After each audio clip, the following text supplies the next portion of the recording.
चलिए बच्चों, हम स्टार्ट करने जा रहे हैं कंट्रोलिंग चैप्टर के साथ, जो कि एग्ज़ाम में लगभग आपकी 6 to 8 मार्क्स की वेटेज रखता है। बड़े ध्यान से एक एक चीज़ सुनिएगा, समझिएगा। बहुत ही अच्छा और इम्पोर्टेंट चैप्टर। चलिए, सबसे पहले कंट्रोलिंग होता क्या है। देखिए, कंट्रोलिंग के अंदर हम क्या करते हैं, एक्चुअल परफॉर्मेंस को कंपेयर किया जाता है। Actual performance is compared with standards। अब ये actual performance is compared with standards, ये क्या है, ध्यान से समझो। Suppose आपने for the month of July अपना सेल्स टारगेट रखा था 10 लाख रुपीस, बट आपकी जो एक्चुअल सेल्स है वो आई 8 लाख रुपीस। तो कंट्रोलिंग में हम क्या करते हैं, अपनी एक्चुअल परफॉर्मेंस यहां पर इस एग्जाम्पल के अंदर एक्चुअल परफॉर्मेंस मेरे लिए क्या हो गई, एक्चुअल सेल्स, उसको मैं कंपेयर कर रहा हूं स्टैंडर्ड से। स्टैंडर्ड क्या है मेरा, यहां पर स्टैंडर्ड है मेरा sales target.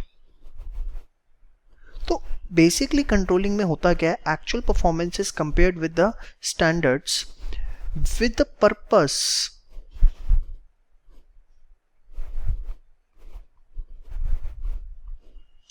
To find deviations, with a purpose to find deviations। अब एक वर्ड आपके सामने आया, क्या, डेविएशन। जैसे आपका सेल्स टारगेट था 10 लाख, बट आपकी एक्चुअल सेल्स कितनी आई, 8 लाख।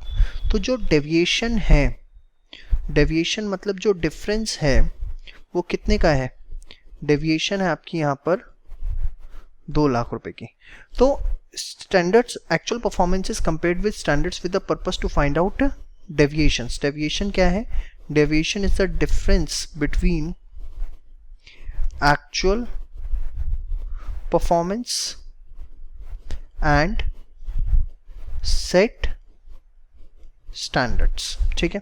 अच्छा, यहां पर मैं आपको बता दूं कि जो deviations हैं वो दो तरह की हो सकती है। deviations हमारी दो तरह की हो सकती हैं। deviation दो तरह की कौन कौन सी हो सकती हैं, one can be positive deviation and another can be negative deviation। positive deviation कब होती है, जब हमारी actual performance better होती है standard performance से। जब हमारी actual performance better होती है standard से, उसे हम positive deviation कहते हैं। बट अगर हमारी actual performance standard performance से कम है तो उस चीज को हम क्या कहते हैं, नेगेटिव डेविएशन। पॉजिटिव और नेगेटिव डेविएशन समझ में आया। पॉजिटिव डेविएशन कब, when actual performance is better than standard, और नेगेटिव डेविएशन कब, when actual performance is less than the standard. तो हम क्या करते हैं, डेविएशंस निकालते हैं। डेविएशन कैन बी पॉजिटिव और नेगेटिव। जैसे यहाँ जो है सेल्स टारगेट 10 लाख था, एक्चुअल सेल्स 8 लाख, तो ये जो डेविएशन आई 2 लाख रुपए की, ये आपकी क्या है, एक नेगेटिव डेविएशन है। क्यों, क्योंकि जो आपकी एक्चुअल परफॉर्मेंस है वो स्टैंडर्ड से कम है। तो कंट्रोलिंग में हमने क्या किया, एक्चुअल परफॉर्मेंस कंपेयर की स्टैंडर्ड से with the purpose to find the deviations, and thereafter सिर्फ डेविएशंस निकालना ही सफिशिएंट नहीं है, thereafter corrective actions are taken to fix such deviations, इसका मतलब आप समझे। हमने क्या किया, एक्चुअल परफॉर्मेंस को पहले कंपेयर किया स्टैंडर्ड से, ताकि क्या निकल सके, डेविएशंस निकल सके, और उसके बाद हमें करेक्टिव एक्शंस लेने हैं। मतलब जैसे आपकी 10 लाख की सेल 8 लाख की हुई, टारगेट था 10, हुई 8, तो क्या कारण रहा, उनको हम एनालाइज करते हैं और एनालाइज करने के बाद करेक्टिव एक्शंस लेते हैं कि किस तरीके से हम इसे कम कर सकते हैं। सपोज ऑन एनालिसिस हमें पता लगा कि हमारा lack of expenditure on advertisement था, लैक ऑफ एक्सपेंडिचर था ऑन एडवर्टीजमेंट, जिसकी वजह से हमारी सेल्स जो है वो कम आई। तो अगली बार से हम थोड़ा सा एडवर्टीजमेंट पे एक्सपेंडिचर ज़्यादा करेंगे ताकि ये डेविएशन फिक्स हो जाए। फिक्स हो जाए मतलब आगे से गलतियां हमारे पास ना आए।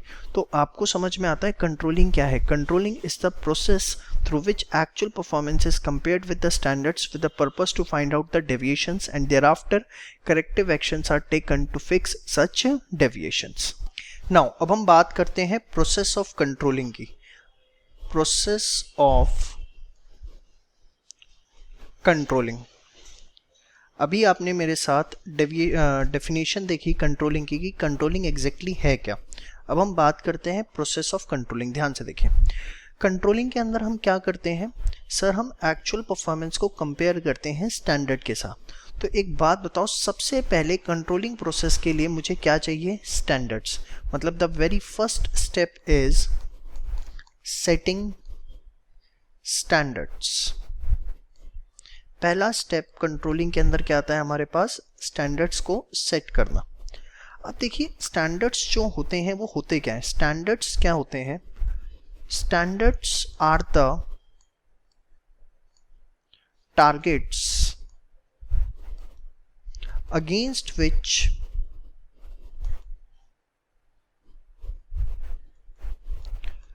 actual performance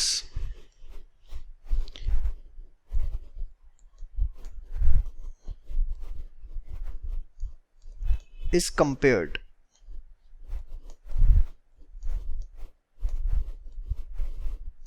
स्टैंडर्ड्स क्या होते हैं, टारगेट जिसके अगेंस्ट हम अपनी एक्चुअल परफॉर्मेंस को क्या करते हैं, कंपेयर। जैसे आपने देखा अभी पीछे एग्जांपल में जो हमारी एक्चुअल सेल थी वो कितनी थी, 8 लाख। इसको हमने इस टारगेट से कंपेयर किया डेविएशन निकालने के लिए। तो ये जो टारगेट है वही मेरे लिए क्या है, स्टैंडर्ड। ठीक है, तो standards are the targets against with actual performance is compare. अब स्टैंडर्ड्स जो होते हैं वो दो तरह के होते हैं, quantitative and qualitative. Quantitative standard जैसे सेल्स टारगेट कि कितनी हमें सेल्स अचीव करनी है, या प्रोडक्शन टारगेट कितना प्रोडक्शन हमें अचीव करना है। तो ये सारे हो गए क्वांटिटेटिव। बट क्वालिटेटिव स्टैंडर्ड्स क्या होते हैं, जैसे कस्टमर सेटिस्फेक्शन,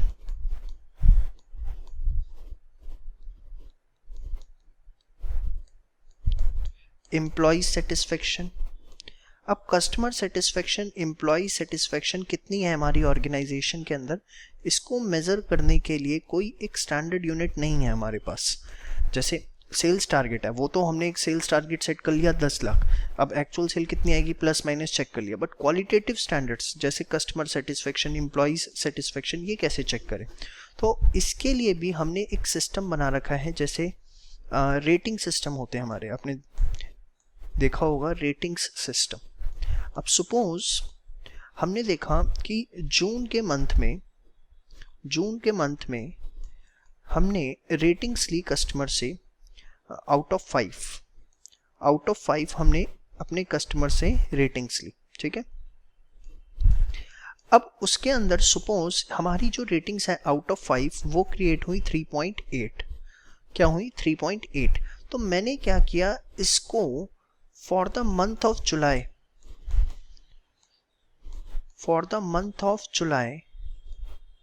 मैंने क्या किया, 3.8 रेटिंग्स को अपना स्टैंडर्ड बना लिया। For the month of July standard is 3.8 कि मुझे जुलाई के अंदर 3.8 या उससे ऊपर की रेटिंग्स अपनी रखनी है। मतलब धीरे धीरे जो कस्टमर सेटिस्फेक्शन है वो बढ़ते रहना चाहिए, वो कम नहीं होना चाहिए। या हम ऐसे भी कर सकते हैं कि सपोज हमारी जो राइवल फर्म्स हैं, जो हमारे कॉम्पिटिटर्स हैं, राइवल फर्म्स, जैसे एग्जांपल के तौर पे बीकानेर वाला एंड हल्दीराम्स, इनको देखते हैं। ध्यान से देखिए, सपोज हल्दीराम्स की जो रेटिंग्स हैं वो चल रही हैं 3.4, तो बीकानेर वाले के लिए कहीं ना कहीं ये एक तरह से स्टैंडर्ड का काम करता है कि उसको 3.4 या उससे ज़्यादा की एक्चुअल परफॉर्मेंस मेंटेन करनी है। तो जो क्वालिटेटिव स्टैंडर्ड्स होते हैं वो सेट करना थोड़ा सा मुश्किल काम होता है as compare to quantitative, but आपको ये ध्यान रखना है quantity standards can be of two types, one is quantitative and second is qualitative. और क्वालिटेटिव को भी हम मेजर करने के लिए हमें उसे नंबर्स के अंदर किसी ना किसी तरीके से लाना पड़ता है। तो first step is what, setting standards. Standards what, standards are the targets against which actual performance is compared, and standards दो तरह के होंगे, quantitative and qualitative. Quantitative standards के example sales target, production target. Qualitative के examples customer satisfaction, employee satisfaction. Now इसके बाद जो next step हमारा आता है, the next step is measurement of performance. Measurement of performance. Next step हम करते हैं अपनी एक्चुअल परफॉर्मेंस को मेजर करते हैं। आपने देखा था क्या थी definition, comparing the actual performance with standards. तो सबसे पहले स्टैंडर्ड्स चाहिए, अब मुझे देखनी है अपनी actual performance. Measurement of performance के अंदर हम क्या करते हैं, actual performance of various departments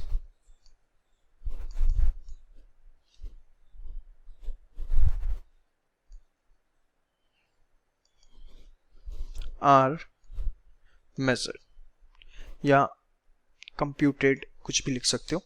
अब इसके लिए क्या होता है, एवरी डिपार्टमेंट प्रिपेयर्स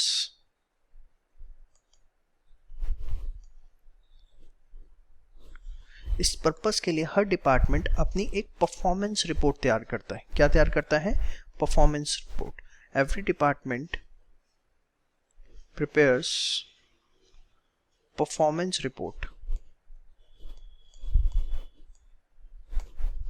हर डिपार्टमेंट से परफॉर्मेंस रिपोर्ट मांगी जाती है और उस परफॉर्मेंस रिपोर्ट के अंदर डिपार्टमेंट बताता है कि उसने क्या क्या इस क्वार्टर के अंदर या उस पीरियड ऑफ टाइम की, जिस पीरियड ऑफ टाइम की परफॉर्मेंस रिपोर्ट मांगी गई है, उस पीरियड ऑफ टाइम के अंदर ऑर्गेनाइजेशन ने कौन कौन से टारगेट्स अचीव किए या उसकी एक्चुअल परफॉर्मेंस क्या रही। एग्जाम्पल के तौर पर XYZ लिमिटेड।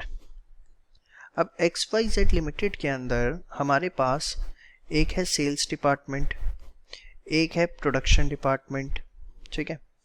अब सेल्स, हमने इनसे परफॉर्मेंस रिपोर्ट मांगी, performance report for the month of July. तो for the month of July जो हमने परफॉर्मेंस रिपोर्ट मांगी है, उसके अंदर सेल्स डिपार्टमेंट हमें क्या बताएगा, सेल्स डिपार्टमेंट उसमें हमें बताएगा actual sales for the month of July, उसकी कितनी रही, for the month of July उसकी कितनी रही। उसके अंदर भी फर्स्ट वीक में कितनी रही, सेकेंड वीक में कितनी रही, थर्ड वीक में कितनी रही, फोर्थ वीक में कितनी रही, सारी डिटेल मैनर के अंदर सारी बातें परफॉर्मेंस रिपोर्ट के अंदर लिखी जाती हैं। तो सबसे पहला हो गया हमारा सेटिंग स्टैंडर्ड, सेकंड हो गया हमारा मेजरमेंट ऑफ परफॉर्मेंस। उसके बाद क्या होता है, थर्ड स्टेप होता है हमारा comparison of standards with actual performance। Comparison of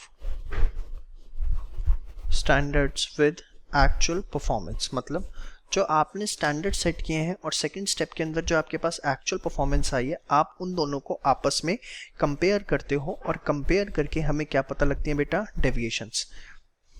ये किस लिए किया जाता है, this helps in finding what, this helps in finding deviations. बात समझ में। और जो डेविएशंस हैं वो दो तरह की हो सकती हैं, कौन कौन सी, वन कैन बी पॉजिटिव और one can be negative. Positive deviation कब होगी? जब एक्चुअल परफॉर्मेंस बेटर होगी किससे? स्टैंडर्ड परफॉर्मेंस से। और नेगेटिव डेविएशन कब होगी? जब एक्चुअल परफॉर्मेंस कम होगी किससे? हमारी स्टैंडर्ड परफॉर्मेंस से। समझ में आएगा? तो इसके अंदर हम डेविएशंस निकालते हैं। समझ में आया? अब देखिए जो डेविएशंस निकल के आती हैं उसको हम फिर इसके बाद करते हैं analyse. The fourth is what? Fourth is analysis of deviations. मतलब जो आपने डेविएशंस निकाली हम उसको क्या करते हैं? एनालाइज। अब ये पॉइंट बहुत इंपॉर्टेंट है, इसे बड़े ध्यान से समझना, वेरी इंपॉर्टेंट पॉइंट। देखिए हर तरह की डेविएशन को हम एनालाइज नहीं करते। Not every type of deviation is analysed by organisation. हर तरह की जो डेविएशन है वो एनालाइज नहीं की जाती। ऐसा क्यों? ध्यान से सुनना, बहुत इंपॉर्टेंट है। एक पॉइंट और मैं लिखता हूं फिर और समझाता हूं आपको। माइनर डेविएशंस और deviations which are in acceptable limits, which are in acceptable limit can be ignored। अब ध्यान से समझना ये जो बात मैं आपको बता रहा हूं। सपोज हमारा सेल्स टारगेट था 50 लाख रुपीस और हमारी जो एक्चुअल सेल्स है वो हुई 49.8 लाख्स। अब देखा जाए तो डेविएशन है, जी हाँ डेविएशन है और नेगेटिव डेविएशन। एक्चुअल सेल्स कम हुई है बट कितनी कम हुई है? मात्र सिर्फ और सिर्फ 20,000 रुपीस की। तो this is a minor deviation. Minor deviation जिसको आप इग्नोर कर सकते हो, इसके ऊपर आपको फोकस करने की जरूरत नहीं है। एक और एग्जांपल देता हूं। सपोज आपके साल के लास्ट ईयर जो पोस्टल चार्जेस मतलब समझे, जो पोस्ट वगैरह करती हैं ऑर्गेनाइजेशन अपने कस्टमर को कुछ भी लेटर्स वगैरह, लास्ट ईयर जो पोस्टल चार्जेस थे वो थे ऑर्गेनाइजेशन के 1000 रुपये। इस साल पोस्टल चार्जेस जो आए हैं ऑर्गेनाइजेशन के करंट ईयर में वो आए हैं 1200 रुपये। अब जो लास्ट ईयर था वो करंट ईयर के लिए स्टैंडर्ड होता है। मतलब लास्ट ईयर अगर 1000 रुपये खर्च था तो करंट ईयर के अंदर भी 1000 के आसपास। अब देखा जाए तो ये 20% करंट ईयर के अंदर ज़्यादा है। Increase of 20% in postal charges during current year। During current year जो पोस्टल चार्जेस हैं वो 20% बढ़े हैं, बट ये एक एक्सेप्टेबल लिमिट के अंदर है। इसको हम ज़्यादा फोकस नहीं करेंगे क्योंकि पोस्टल चार्जेस ऑर्गेनाइजेशन के टोटल खर्चों का एक बड़ा ही नॉमिनल पोर्शन होता है। अगर वो 10-20% बढ़ भी गया तो इससे हमें कोई फ़र्क नहीं पड़ता। तो आपको ये बात ध्यान रखनी है, माइनर डेविएशंस और deviations which are in acceptable limit, acceptable limit है वो हम इग्नोर कर सकते हैं। लेकिन इसमें एक बात और आपको ध्यान रखनी है, those deviations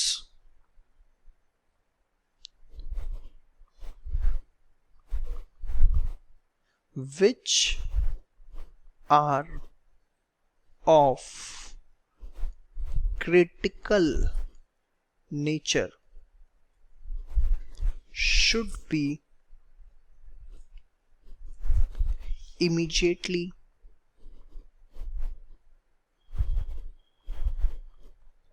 focused। अब ये क्या है, which are of critical nature should be immediately focus. ध्यान से देखें, सपोज रॉ मटेरियल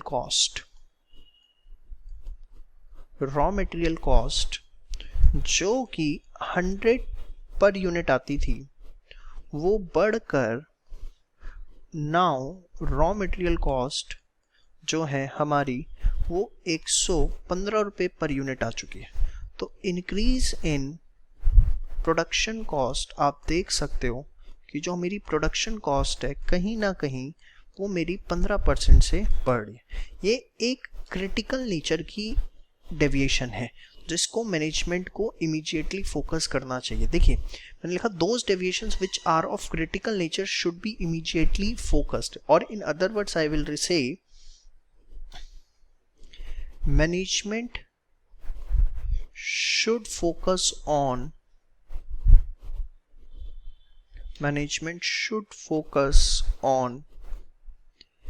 KRAs। अब ये KRAs क्या है, की रिजल्ट एरियाज, जो ऑर्गेनाइजेशन के मेन एरियाज हैं वहां पर फोकस करें। Management should focus on key result areas which is also known as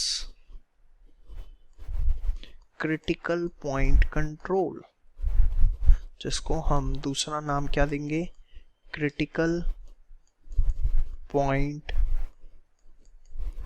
control. तो बेसिकली हर तरह की डेविएशन हमें फोकस नहीं करनी, हमें सिर्फ कौन सी डेविएशन फोकस करनी, which are of exceptional nature, which are of key result areas, जिसको हम क्या बोलते हैं, critical point control. Minor deviation या एक्सेप्टेबल डेविएशन हमें इग्नोर करनी है। और एक और चीज़ समझिए, जो देखो आपको पता है ऑर्गेनाइजेशन में 3 लेवल ऑफ मैनेजमेंट है, top level, middle level, lower level. जो डेविएशन लोअर और मिडिल लेवल पर सॉल्व हो सकती हैं वो खुद सॉल्व करें, हर डेविएशन टॉप लेवल को बताने की ज़रूरत नहीं। एग्जाम्पल के तौर पर ध्यान से देखें, अगर मेरे इंस्टीट्यूट के अंदर सपोज इलेक्ट्रिसिटी बिल देखा गया बहुत एक्सेस में आ रहा है और उसका एक कारण पता लगाने की कोशिश की गई कि उसके पीछे मेन कारण है, उसके पीछे मेन कारण कि जो मेरे इंस्टीट्यूट के अंदर सपोज 3 बड़े रूम्स हैं, 3 रूम्स हैं, 1 2 3, ये वो हैं जो बड़े हॉल हैं, H1 H2 H3, और इसके अलावा से हमारे पास 4 छोटे छोटे रूम हैं। तो देखा गया कि जो भी टीचर आते हैं वो सबसे पहले क्लास H1 H2 और H3 के अंदर लेते हैं, चाहे बैच साइज कुछ भी हो, चाहे बैच साइज 10 बच्चों का हो, 8 बच्चों का हो, they prefer to take in class in H1 H2 H3। जबकि हमने H1 H2 H3 बनाया हुआ है कि मिनिमम जब 30 बच्चे होंगे किसी बैच के अंदर तो टीचर जो है वो इसके अंदर क्लास लेंगे। अगर 8-10 बच्चे हैं तो वो इन छोटे छोटे जो क्लासरूम्स हैं इनके अंदर क्लासेस लेंगे। तो अब इस कारण से पता लगा कि इलेक्ट्रिसिटी बिल बहुत ज़्यादा आ रहा है। तो ये चीज़ जो है मेरे ऑर्गेनाइजेशन के अंदर मिडल लेवल या लोअर लेवल जो है वो सॉल्व कर सकता है। अगर ये बातें वो मेरे को आकर बताएंगे तो क्या मैं की एरियाज पे फोकस कर पाऊंगा? मैं की एरियाज पे फोकस नहीं कर पाऊंगा। तो बात आपको ये बात हमेशा ध्यान रखनी है, only those deviations should be communicated to higher level of management which are of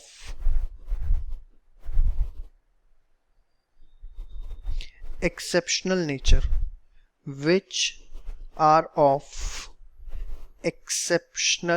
जो कि एक्सेप्शनल नेचर की हैं, सिर्फ हमें उन्हें ही कम्युनिकेट करना है, किसको? हायर लेवल को। And this is known as, इस चीज को हम बोलते हैं मैनेजमेंट बाय एक्सेप्शन, और you can say control by exception. बात समझ में? वो डेविएशंस जो कि लोअर लेवल और मिडिल लेवल पे सॉल्व हो सकती हैं वो हमें टॉप लेवल को कम्युनिकेट करने की ज़रूरत नहीं है। तो 4 स्टेप्स अब तक हम इस प्रोसेस तक देख चुके हैं। First was the setting standard, second was the measurement of performance, third was comparing, fourth was analysing deviation. Now fifth की अब हम बात करने जा रहे हैं. The fifth is taking corrective actions. देखिए, सिर्फ और सिर्फ डेविएशंस निकालने से ही बात नहीं बनेगी. डेविएशंस निकालने के बाद आपको करेक्टिव एक्शंस भी लेने पड़ेंगे. करेक्टिव एक्शंस लेना मतलब न्यू प्लान्स बनाना, न्यू स्ट्रैटेजीज बनाना, ताकि आपने जो गलतियां पास्ट के अंदर कर दी हैं वो फ्यूचर में रिपीट ना हो. तो इसके अंदर हम बेसिकली क्या करते हैं, new plans are made and implemented. New plans are made and implemented for future so that deviations can be fixed and organizational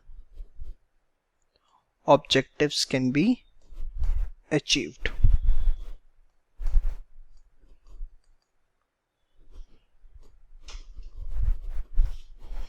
तो आपको ये बात यहाँ तक समझ में आ जानी चाहिए कि प्रोसेस ऑफ कंट्रोलिंग के अंदर हमारे पास 5 स्टेप्स हैं. सबसे पहला क्या, setting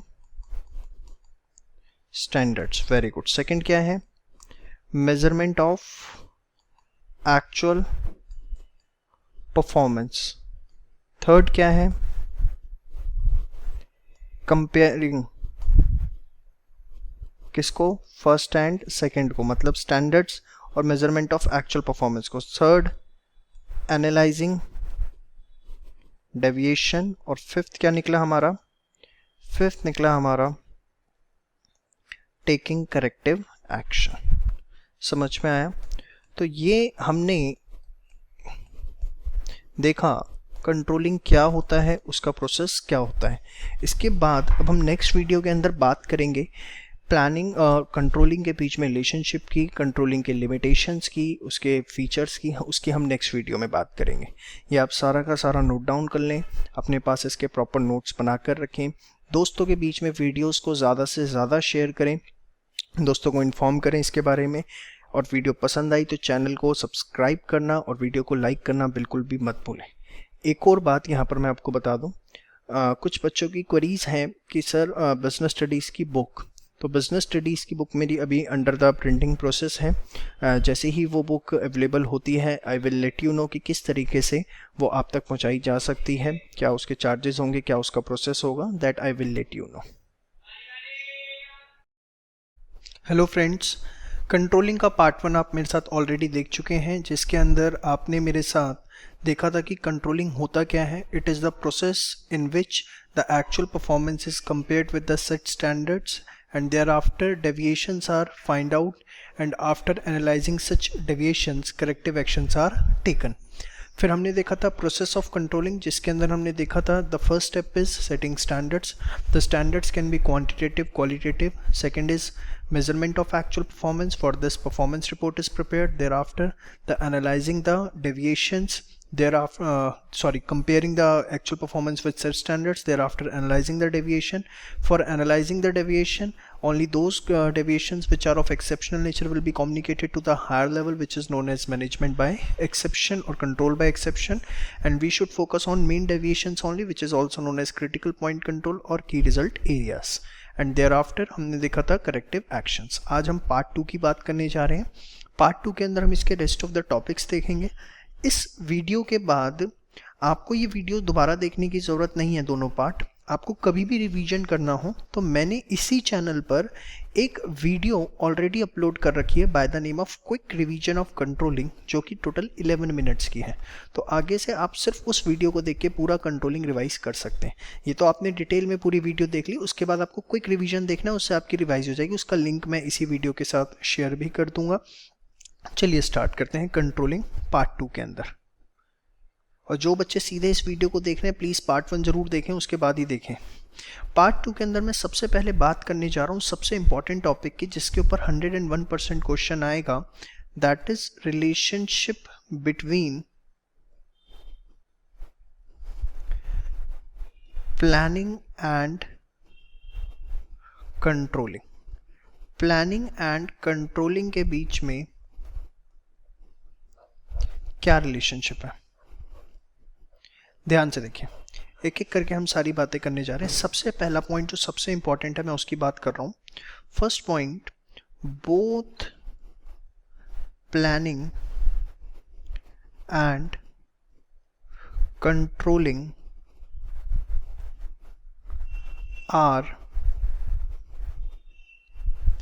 forward as well as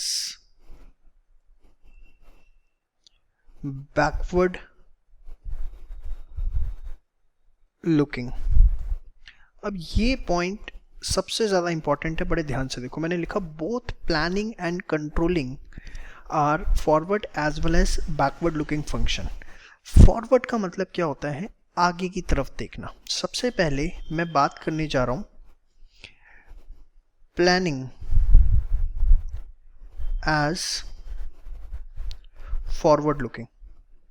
planning forward looking कैसे? अरे भैया आप एक बात बताओ, प्लानिंग के अंदर हम करते क्या? सर प्लानिंग के अंदर हम एडवांस में सोचते हैं what to do, how to do, by whom and when. It includes thinking in advance, thinking in advance. और जब कोई चीज़ आप एडवांस में सोच रहे हो, मतलब आप आगे के लिए फ्यूचरिस्टिक हो रहे हो, thinking in advance regarding what to do, how to do, by whom and when। यही होता है भाई। तो इस चक्कर में प्लानिंग जो है वो एक फॉरवर्ड लुकिंग फंक्शन है। क्यों? Because it involves thinking in advance, और you can say because it involves anticipation of events, anticipation of events। समझ में? अब कंट्रोलिंग जो है वो फॉरवर्ड लुकिंग कैसे है? Controlling as forward looking. एक बात बताओ, कंट्रोलिंग फंक्शन के अंदर हम क्या करते हैं? डेविएशंस निकालते हैं, और उन डेविएशंस को करेक्ट करने के लिए हम न्यू प्लान्स बनाते हैं। उन डेविएशंस को करेक्ट करने के लिए हम क्या बनाते हैं? New plans. तो in controlling new plans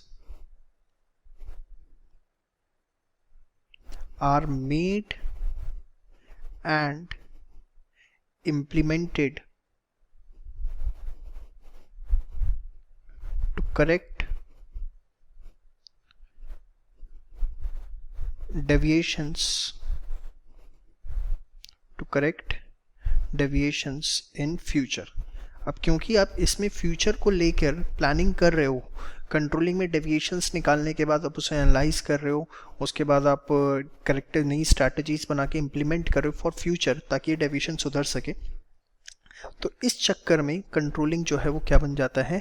forward looking. क्यों? क्योंकि plans are made for future. बात समझ में आई? तो ये मत ध्यान रखनी, both planning and controlling are forward. ये मत कहना कि सिर्फ प्लानिंग फॉरवर्ड है, कंट्रोलिंग भी फॉरवर्ड है। क्यों? क्योंकि गलतियां निकालने के बाद उसके लिए प्लान बनाए जो कि इंप्लीमेंट होंगे फ्यूचर में, ताकि ये गलतियां सुधर सकें। समझ में आ रही है आपको? ये बात बहुत इंपॉर्टेंट है, बहुत। आप ये समझ लो 101% क्वेश्चन इसके ऊपर आपको मिलना ही मिलना है एग्जाम में। पिछले 7 ईयर्स से तो मैं ही देख रहा हूँ इसके ऊपर क्वेश्चन आता ही आता है। चलिए, इसके बाद आता है आपका बैकवर्ड लुकिंग फंक्शन। देखिए, प्लानिंग को बैकवर्ड लुकिंग क्यों बोलूँ मैं? प्लानिंग जो है वो बैकवर्ड लुकिंग क्यों है सर? देखो, जब आप प्लान करते हो, कोई भी एक स्ट्रैटेजी बनाते हो या कुछ भी ऑब्जेक्टिव सेट करते हो, तो आप अपने पास्ट एक्सपीरियंस को ध्यान में रखते हुए प्लानिंग करते हो। Can I write down that it is guided by past experience.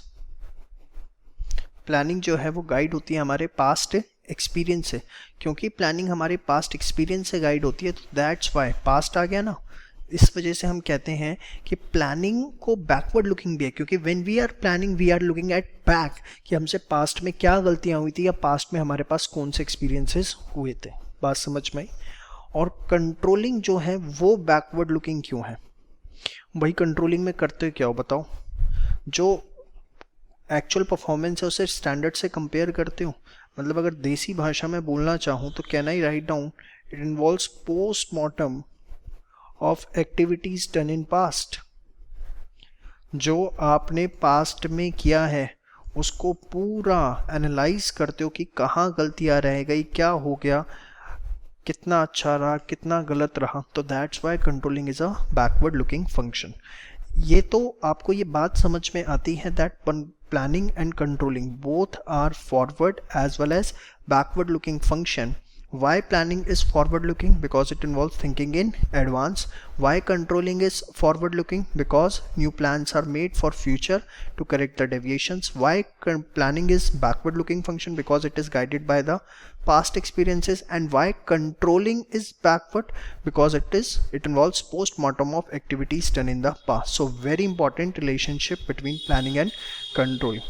देखो आप अपनी ये जो वीडियोस मैं आपके साथ शेयर कर रहा हूँ फ्रेंड्स के साथ ज़रूर शेयर करें, उन्हें ज़्यादा से ज़्यादा इसके बारे में इन्फॉर्म करें ताकि उनका भी हेल्प हो सके। जो एक जिस मकसद से ये चैनल स्टार्ट किया गया है कि एक क्वालिटेटिव एजुकेशन हर बच्चे तक पहुँच सके, उसमें आपको भी पार्टिसिपेट करना है। ज़्यादा से ज़्यादा अपने स्कूल के व्हाट्सएप ग्रुप में लिंक शेयर करें, दोस्तों के बीच में बताएँ और जहाँ तक हो सके आप इस वीडियो को स्प्रेड करें अगर आपको पसंद आती है। और अगर पसंद नहीं आ रही है, कुछ प्रॉब्लम है, तो उसका फीडबैक भी ज़रूर दें।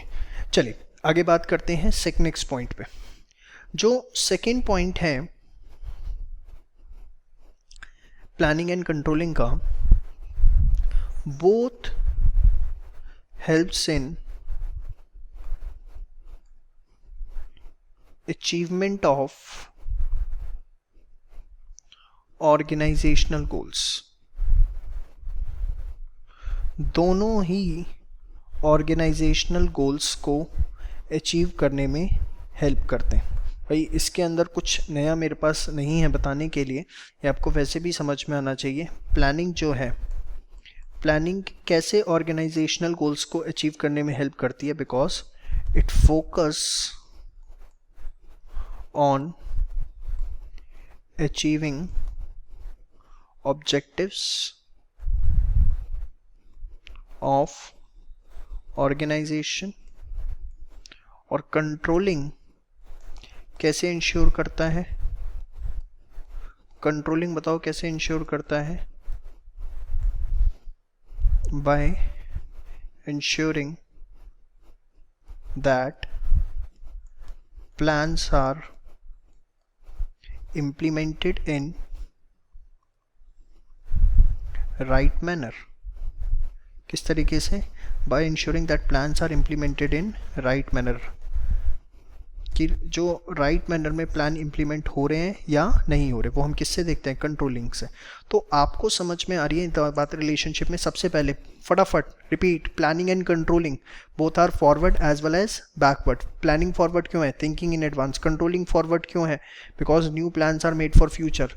प्लानिंग बैकवर्ड क्यों है? Because guided by past experiences. Controlling backward क्यों है? Because it involves postmortem of activities done in past. Second point, both helps in achievement of organisational goals. Third point ध्यान से देखिए, देखो can I right planning provides basis for controlling. जो planning है वो controlling के लिए बेस प्रोवाइड करती है। कैसे? ध्यान से देखो भाई, कंट्रोलिंग के अंदर आप करते क्या हो? Actual performance is compared with standards, आप एक्चुअल परफॉर्मेंस जो है उसे कंपेयर करते हो किसके साथ, स्टैंडर्ड्स के साथ। और ये जो स्टैंडर्ड्स हैं ये कहाँ से आते हैं, ये कहाँ से आते हैं, प्लानिंग से। तो कैन आई से कि प्लानिंग जो है वो बेस प्रोवाइड करती है कंट्रोलिंग के लिए, बिना प्लानिंग के कंट्रोलिंग पॉसिबल ही नहीं है। And can I write down once plans are made, अगर आपने एक बार प्लान्स बना लिए, controlling is necessary to monitor the progress, necessary to monitor the progress. भाई अगर आपने प्लान बनाया और कंट्रोलिंग नहीं कर रहे हो, टाइम टू टाइम पर चेक नहीं कर रहे हो, तो आपने प्लान बनाया क्यों, आपका प्लानिंग का तो सारा टाइम वेस्ट हो गया। तो अगर प्लानिंग को आपको सेंस देनी है, प्लानिंग का कुछ यूज करना है, तो आपको कंट्रोलिंग करनी पड़ेगी। यहां पर मैं एक लाइन और लिख रहा हूं, that controlling provide sense to the planning function, controlling provide sense to planning function. क्योंकि अगर आप सिर्फ प्लान करके बैठ गए, इस महीने में इतनी सेल, उस महीने में उतनी सेल, और आप उसको रेगुलरली चेक नहीं कर रहे हो, तो आपकी प्लानिंग सारी बेकार है, उसका कोई यूज नहीं है। तो आपको तीन बातें समझ में आ गई, both are forward and backward looking, second both helps in achieving organisational goals, third planning provides basis for controlling, and controlling is necessary to monitor the progress. समझ में आया। इसके बाद फोर्थ पॉइंट आप कह सकते हो कि जो प्लानिंग है, वैसे फोर्थ पॉइंट और थर्ड पॉइंट मैंने मिक्स ही कर दिया। प्लानिंग जो है वो इनपुट प्रोवाइड करती है, प्लानिंग जो है वो इनपुट्स प्रोवाइड करती है कंट्रोलिंग को, और कंट्रोलिंग जो है वो इनपुट प्रोवाइड करता है किसको, ये आप डायग्राम की फॉर्म में बना सकते हो, वैसे समरी कह सकते हो सारे पॉइंट्स क्या, कि प्लानिंग जो है वो इनपुट दे रही है कंट्रोलिंग को। इनपुट कैसे, स्टैंडर्ड्स के थ्रू, और कंट्रोलिंग इनपुट दे रहा है प्लानिंग को किस तरीके से, through deviations, by finding deviations, by providing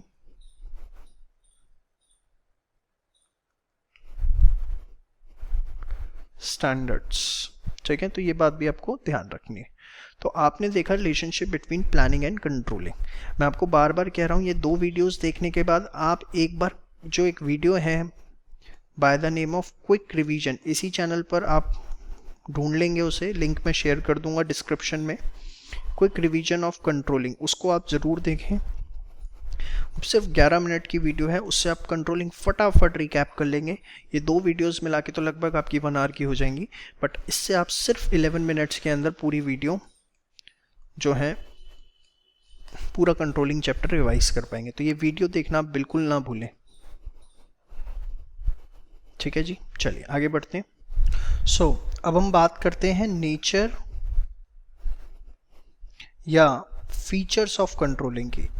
अब बहुत ही बच्चों वाले टॉपिक, मेन कंट्रोलिंग चैप्टर आपका खत्म हो चुका है। इन टॉपिक में से क्वेश्चन आने के थोड़े चांसेस भी कम होते हैं, और वैसे आ भी जाएं तो आप खुद कर सकते हो। जैसे अब सबसे पहले आप बताओ कंट्रोलिंग का सबसे बड़ा फायदा क्या है। Controlling is a goal oriented process. सबसे बड़ा फायदा, controlling is a goal oriented process. कैसे गोल ओरिएंटेड प्रोसेस है कंट्रोलिंग? क्योंकि इसके अंदर हम एक्चुअल परफॉर्मेंस कंपेयर करते रहते हैं स्टैंडर्ड से और गलतियां निकालते रहते हैं। ठीक है, इसके बाद कंट्रोलिंग जो है वो क्या है, एक तरह का pervasive function of management. Controlling is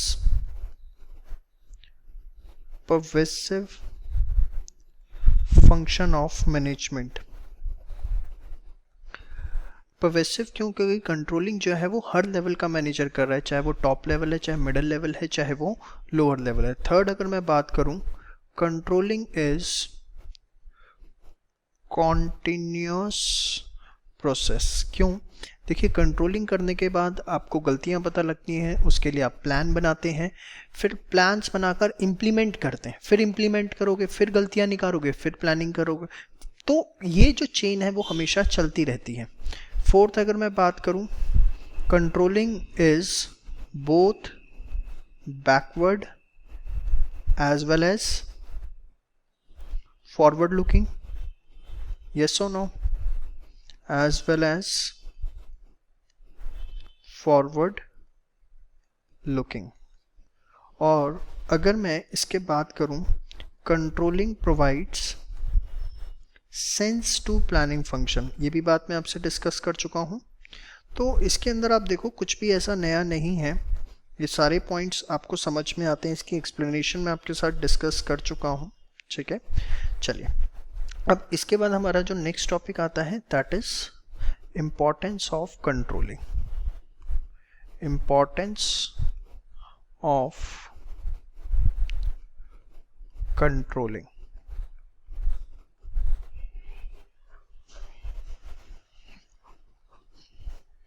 देखिए कंट्रोलिंग की इंपॉर्टेंस के अंदर सबसे पहला पॉइंट आप बताओ क्या होगा?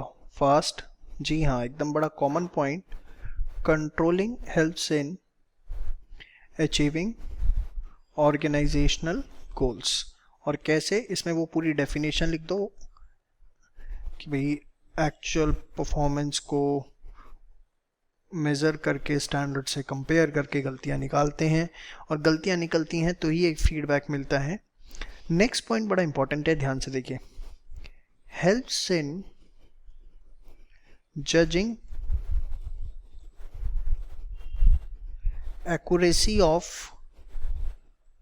स्टैंडर्ड्स। अब ये क्या है, ध्यान से देखो अगर डेविएशंस हमारी बहुत ज़्यादा पॉजिटिव है या बहुत ज़्यादा नेगेटिव है तो वो एक डाउट क्रिएट करती हैं कि शायद हमारे स्टैंडर्ड्स ही गलत हैं। फॉर एग्जांपल आपने सेल्स का टारगेट रखा था 1000 यूनिट्स का, बट सेल्स आई 100 यूनिट्स।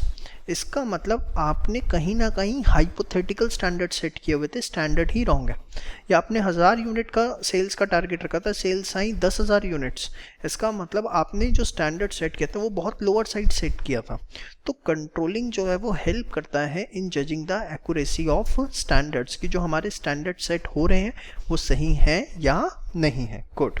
इसके बाद थर्ड हमारा आता है helps in efficient utilization of resources, helps in efficient utilization of resources। resources का efficient utilization कैसे? टाइमली हम एक चेक रखते हैं और जहां गलतियां निकलती हैं वहीं उसे इमीडिएटली करेक्ट करते हैं, तो इससे रिसोर्सेज का प्रॉपर यूटिलाइजेशन पॉसिबल हो पाता है। 3 पॉइंट्स आपको समझ में आ रहे हैं, helps in achieving organisational goals, helps in judging the accuracy of standards, and next is helps in efficient utilisation of resources. Next है प्रोवाइड्स मोटिवेशन टू एम्प्लॉयज। अब ये क्या पॉइंट आ गया सर, कंट्रोलिंग से कहाँ मोटिवेशन मिलेगा? ध्यान से देखें। देखो एक बात बताओ, आप कंट्रोलिंग के अंदर स्टैंडर्ड सेट कर देते हो या नहीं कर देते? सर कर देते। अब जब आपने स्टैंडर्ड सेट कर दिया तो कहीं ना कहीं हर एम्प्लॉय को एडवांस में पता लग गया कि what he is expected to do in the organisation, या उसको अपना टारगेट पता लग गया on the basis of which his performance will be compared. अब उस स्टैंडर्ड से अगर वो ऊपर जाता है तो कहीं ना कहीं it will provide the motivation to him, और अगर वो उससे नीचे भी रहता है तो भी उसे मोटिवेशन मिलेगा कि अगली बार मुझे ये स्टैंडर्ड हर हालत में अचीव करना है, ताकि मेरे पीयर ग्रुप के अंदर मेरी एक रेपो क्रिएट हो सके, ऑर्गेनाइजेशन के अंदर एक मेरा रुतबा, एक स्टेटस क्रिएट हो सके। तो जो कंट्रोलिंग है it provides the motivation to employees. उसके बाद जो नेक्स्ट पॉइंट है, it helps in maintaining the order and discipline. Order and discipline, discipline maintain करने में हेल्प करता है, जिसके लिए हम सीसीटीवी कैमरा, अटेंडेंस चेक सब कुछ रखते हैं कंट्रोलिंग के लिए, कि एम्प्लॉयज़ टाइम पर आ रहे हैं, टाइम पर जा रहे हैं, बिहेवियर उनका सही है या नहीं है वर्किंग। उसमें वेबसाइट्स पर हम सॉफ्टवेयर के थ्रू चेक रखते हैं कि भाई वो ऑफिस में आके फेसबुक तो नहीं चला रहे हैं, पता लगे। तो इस तरीके से जो कंट्रोलिंग है वो एक ऑर्डर एंड डिसिप्लिन मेंटेन करने में हेल्प करता है। तो ये आपने देखा कंट्रोलिंग का पूरा का चैप्टर। पार्ट 1 के अंदर हमने डेफिनेशन और प्रोसेस, और पार्ट 2 में रेस्ट ऑफ द टॉपिक्स, जिसमें पार्ट 2 में तो मेन आपका रिलेशनशिप था। अब इसके बाद जो आपको रिवीजन करनी है उसका लिए मैं आपको ऑलरेडी बता चुका हूँ, क्विक रिवीजन आपको करनी है। और बार बार मैं वही रिक्वेस्ट आपसे करूँगा, फ्रेंड्स के बीच में ज़्यादा से ज़्यादा वीडियो को शेयर करें और वीडियो अगर पसंद आई तो लाइक करना ना भूलें। अब मैं आपको यहाँ पर एक बात बता दूँ, बुक बिजनेस स्टडीज़ की मेरी ऑलमोस्ट रेडी है। 1 से 2 वीडियोस के बाद आपको उसके बारे में और डिटेल इन्फॉर्मेशन दे दी जाएगी। सिर्फ आपको अपने एग्ज़ाम के लिए वो बुक प्रिपेयर करके जानी है जिसके अंदर आपके 100% कोर्स की कवरेज होगी। ठीक है।